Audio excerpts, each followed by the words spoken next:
Hello everybody, Marcos Villegas standing here with Andre Ward, the best at 168 pounds, taking on Edwin Rodriguez this Saturday on HBO Championship Boxing at the Citizens Business Bank Arena.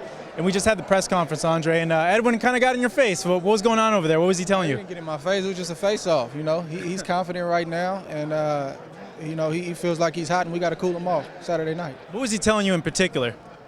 He just kept, I guess, trying to reassure himself that I'm not scared of you, I'm not afraid of you. You know, that's fine. You can be the man right now. You can be the tough guy right now, but, you know, we're going to cool him off Saturday night. I'm ready to go. And I let him know that he needs to stay out that steam room. You know, we caught him in the steam room late last night, and he just needs to, you know, stop cheating on that diet, man, and get that weight together. You know, I've been hearing you bringing that up throughout the whole week. It's important. Do you feel that he's going to gas out at some point at the fight because of that? I mean, I think he fades in all his fights, you know, and I think that he's been able to fight at a certain pace. And I think that we're going to take him out of that comfort zone, and I don't care who you are. You struggling with weight, this kid was probably up to close to 200 pounds going into training camp, wearing plastic 4 or 5 weeks ago. That's significant. That's important. And we all got to lose weight to make weight, but, you know, he needs to understand at this level, you can't do that. You can't play those kind of games because it'll backfire. Hearing you speak, it's the most like focus I've seen you in terms of many things, and I feel like he's hungry, but I see you as a challenger right now, that hunger because of the time you've been out and just you've been out of the minds of many people because of the injury you had and just all that momentum you build up to the point where you beat Chad Dawson. It was lost, and you got to build up for all that time that was lost. I don't think people understand that. You know, I'm telling you, when you hear people up there, you know, talk about the winning streak and, oh, he's one of the best, like that goes through one ear and out the other. I have a challenger's mentality because I've never been a media favorite. I've never been put on a pedestal before I put the work in. I've had to earn everything. So when you had to come up that way, that's a Bernard Hopkins type of mentality. Man, after all the success, how do you still stay hungry? Because of those types of things. So they're coming in here like everybody does, thinking that I believe my own hype. Well, I don't read my own press clippings. I know what I've accomplished, but I also understand in this sport that one loss can change everything like we've talked about.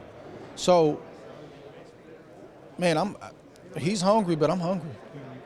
Looking at you work out during the media workouts, I saw you doing a lot of hooks to the body, and it got my cogwheels thinking inside my head. Is that something you want to utilize on Saturday night? I just think everything, man. You know, we're definitely going to touch that body, definitely. I mean, that's part of my game, and he's got a long torso and doesn't really have an inside game. He needs you at a certain range to get off, and, you know, we're going to test and see how hard it really was to make weight. And the shoulder, I know you had the rehab, it's at 100% finally. Do you want to test it out and see what damage you can really do when it's at 100% on Saturday night? I'm excited. I'm excited to see how the shoulder responds. It's going to be great, man. You know, I think it's going to be good. I think people are going to be surprised. What do you make of the Vada drama going on with his camp bringing it up? Man, I'm past it. I mean, I've stated my position many times. You know, you don't go about things like that. They've taken something that can be good for the sport, and him and his team have almost tried this bully tactic where, you know, they've made it almost trying to insinuate that there's a reason why I don't want to take blood. Yeah, they've said in the press that they feel it's shady, and even though they say like they don't believe her on anything, they brought that up as well. How does that make sense though?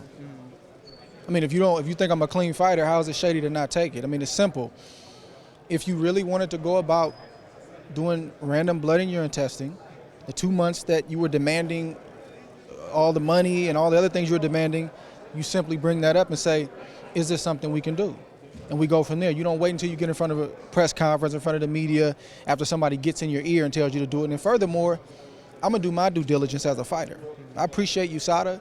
I appreciate VADA, but I'm going to do my due diligence. And when I have the opportunity, talk to Margaret Goodman and see where that goes, and then we'll go from there. I'm not going to be pressured. I'm not going to be manipulated. I'm not going to be bullied into doing something that we don't want to do right now. And furthermore, it's interesting to me that this is even a headline story when I think 3-4 weeks ago we just had the same situation with Provodnikov and Mike Alvarado. One fighter took VADA, the other fighter didn't. You didn't hear people about that. So those types of things, man, just make you scratch your head. But it wasn't a distraction for me. I didn't really pay it any mind. I stated my point, didn't talk a whole lot about it. I bring it up when I'm asked about it, but it's a non-issue with me. Looking at you, you're focused. Can't wait for your return on Saturday night. You see the man right next to me, Andre Ward, on HVL Championship Boxing, defend his title against Edwin Rodriguez. Here in Ontario, Marcos Villegas for the Boxing Channel.